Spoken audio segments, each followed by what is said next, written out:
All right, folks, we'll go ahead and jump in here to the Futato um, exercises. What I want you to pay attention here on this first one is the yod. You'll see a yod in every single word here, and that yod is your indication that the noun is plural. All right, so when you get something like susav, and again, this is usually pronounced, I know you want to say susaiv, and that's fine if that's what you want to say. I'm not going to count you off for that. But this generally gets pronounced susav as if that yod were silent for whatever reason. As you go through here, the yod is going to indicate the number of the noun, not the number of the suffix. So susaiv is his, singular, horses, plural. Okay. If it was just his horse, it would be suso with the holem vav here.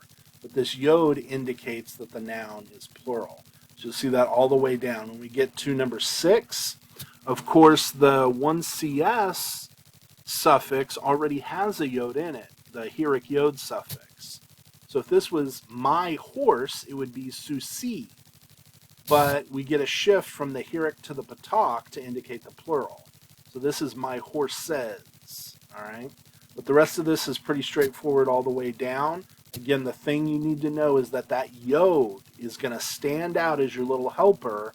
That's going to tell you, and it's on both masculine, so susehem is their horses, as well as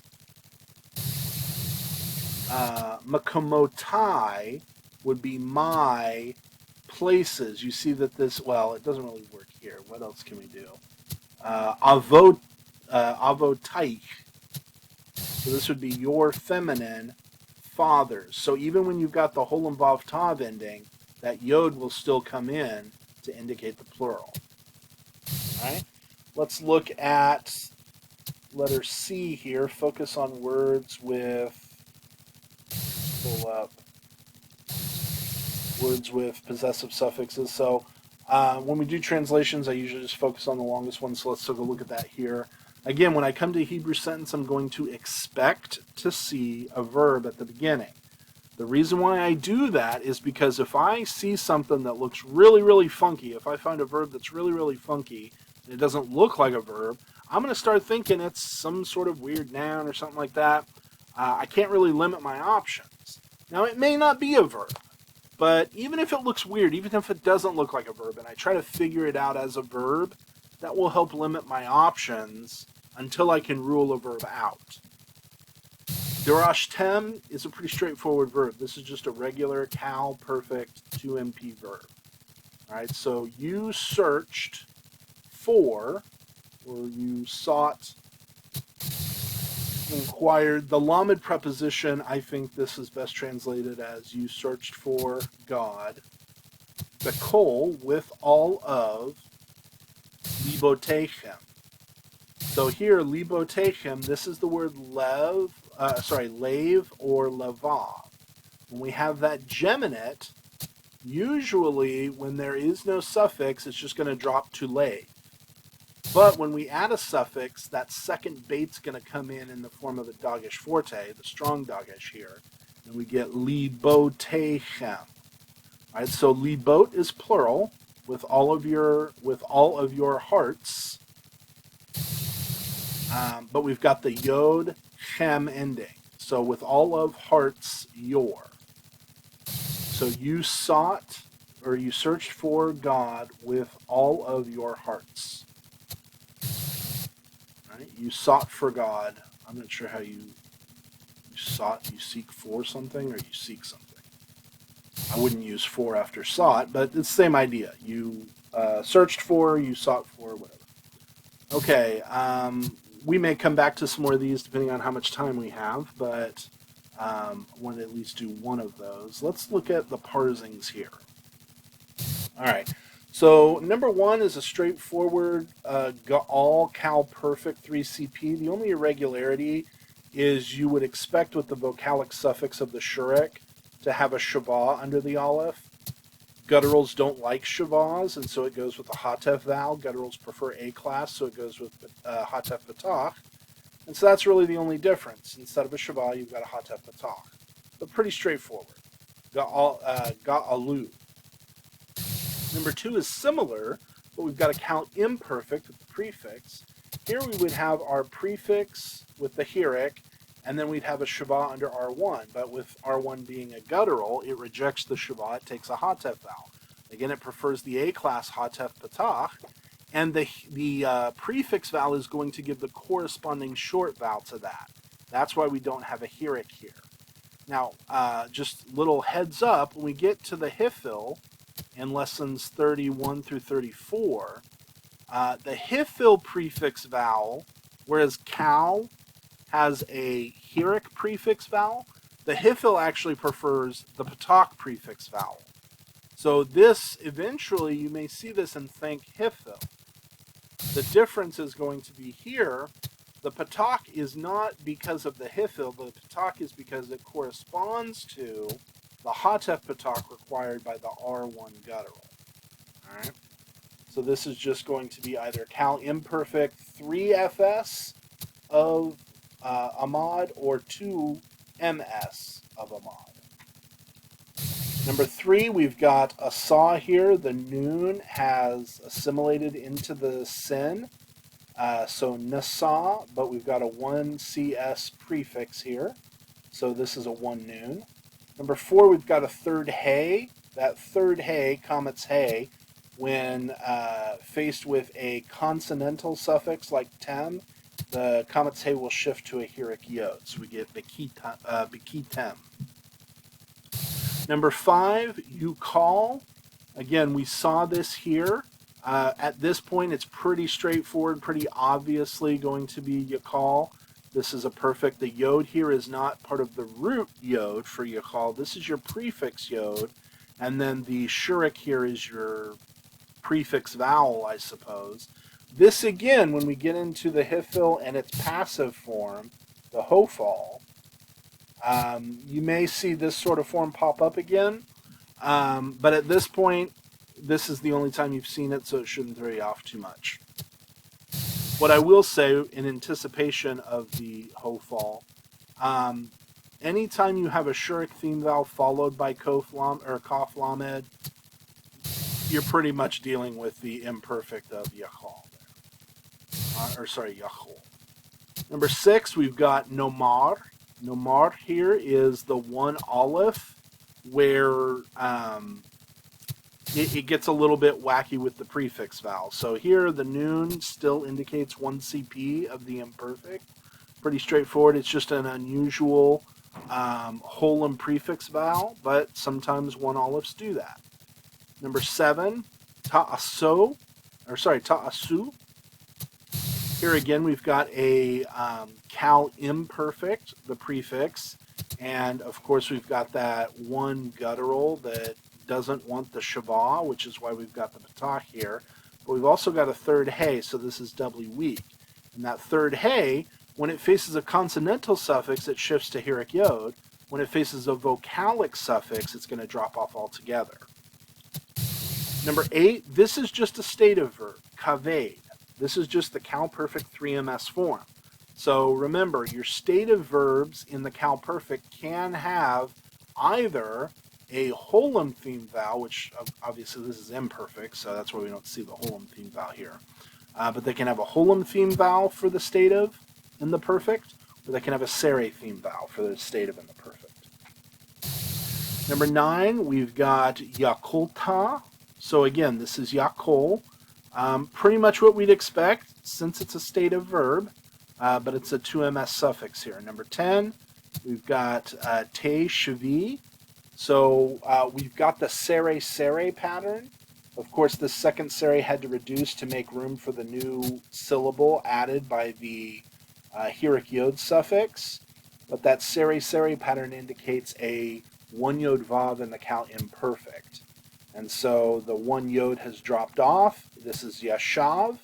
And the tav prefix plus the hirik yod suffix indicates 2fs. All right, next one. I think we go to E. C, D, E, and then F.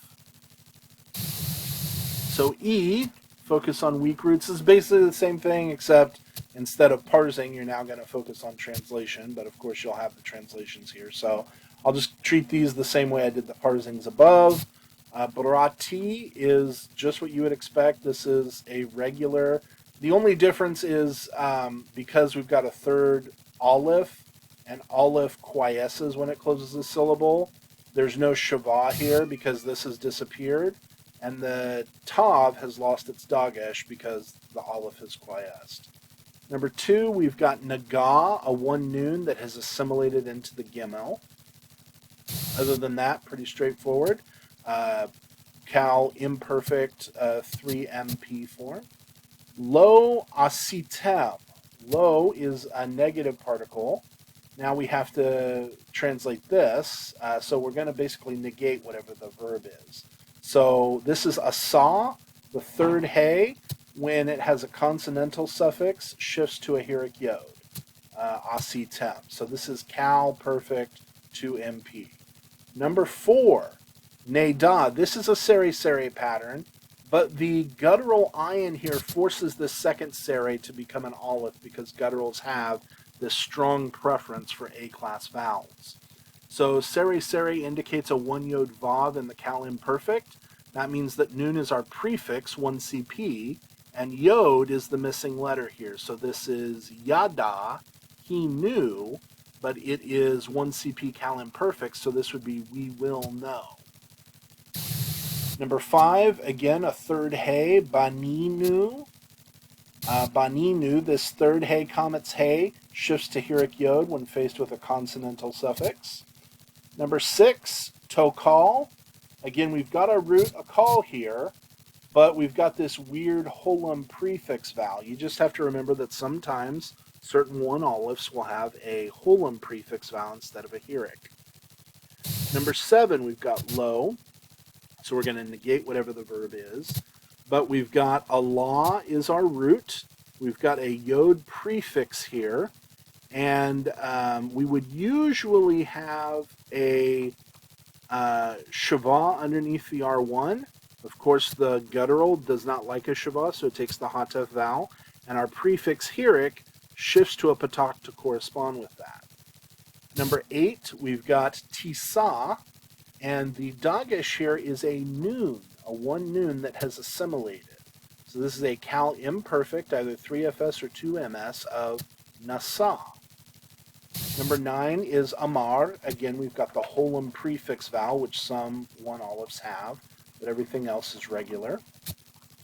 Number 10, again, we've got lo, so we'll negate whatever the verb is. Here we've got a seri-seri pattern. That tells us one yod vav in the cal imperfect. So aleph is our 1CS prefix for yalad, which is he fathered or he begat. And so this is I will beget, but it's negated. I will not beget or I will not father. Number 10, lo, so negating the verb. We've got natan, but the noon with a silent shava is going to assimilate into the next consonant. So instead of natantem, we get natatem. All right, so he did not give. Number 12 here, again, we've got that shirk followed by kaf lamed, so this is yachol, yachol, and the noon indicates a 1CP of the cal imperfect. So we will, yachol, was that be able? Yeah, okay, so we will be able, basically. Number 13, we've got baka, he wept. The comet's hay goes to segel hay in the imperfect when there's no suffix. And the reason why we get the dagesh and the kaf here is because the bait closes the prefix, so we've got a silent shava here. Anytime we've got a begad kafat letter preceded by a silent shava, we're going to get the dagesh lene, the weak dagesh. This is not a doubling dagesh. Number 14, again we have lo, so it's going to negate the verb. It looks like we have a heric yod prefix vowel, so that's the sign of a true one yod. So nun is our cal perfect 1 CP suffix, or sorry, cal imperfect 1 CP prefix on yara. Right, so this, if yara is he feared or he was afraid, this is we will not be afraid or we will not fear. And finally, number 15, bara, cal perfect 3ms. The only difference here is you get a kametz instead of a patak that you usually expect. But that's because, again, the aleph quies is at the end of a syllable, so there's nothing to close this syllable, and that's why the patak lengthens to a kametz. All right, section F here. We're going to basically just translate through the longest one, number 3. And let's put that here so I don't cheat. All right, so again, I start off by expecting a verb at the beginning. That helps me limit my options. Won't always be a verb, but it will keep me from abandoning the verb prematurely just because it looks weird. So if I look at this and I think, oh boy, what has given me this sort of a verb?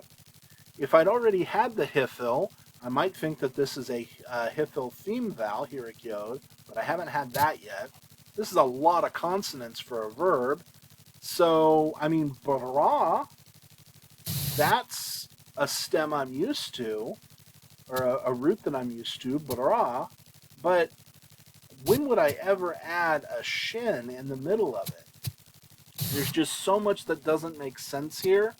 It could be some sort of a, maybe ra'ash is my root, and I've added a preposition to the beginning, which would mean this is an infinitive construct, or some sort of a weird participle, but none of those make sense, because ultimately this is not a verb.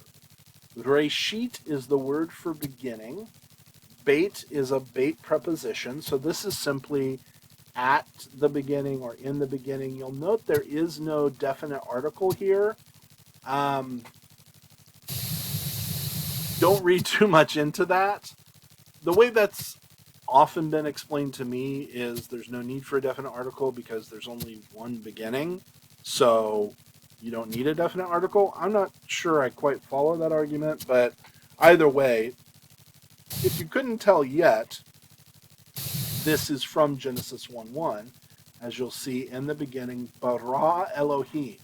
In the beginning, God created. What did he create?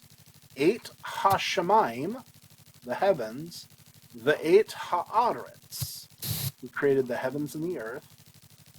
The 8, and also ha'adam, the 8 habehema. Okay, so this is not Genesis 1:1.